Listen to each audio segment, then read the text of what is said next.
So there's a quote that's on my mind this morning. A lot of you know it.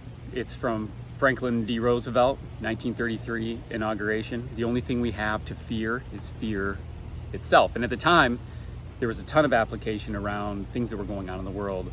As far as our nation, we were coming out of the Great Depression.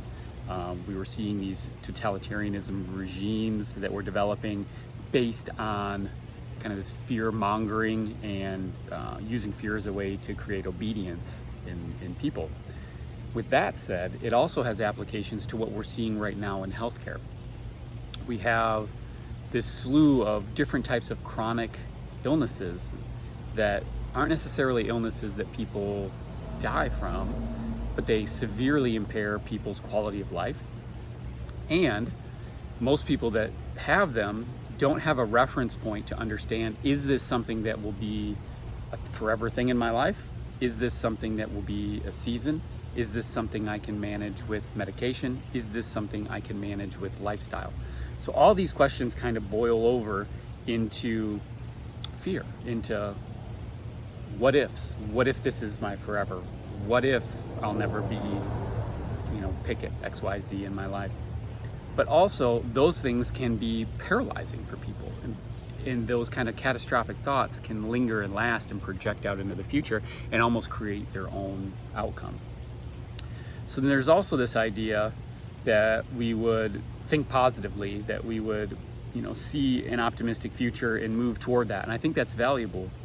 But I also think it's valuable to have a path of realism where we can actually look at what are the problems I'm trying to solve here, and can I just one by one start to pick them off and solve them.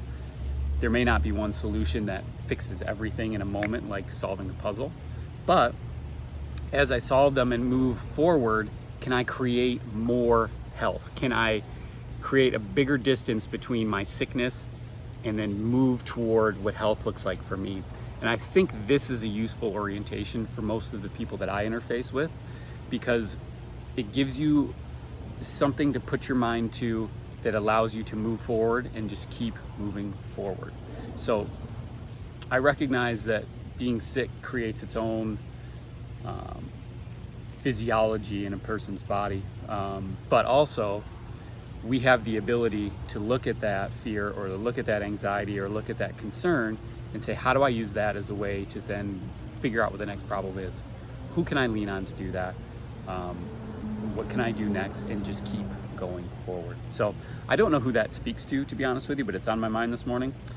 If it helps, please let me know, and we'll talk soon. Thanks.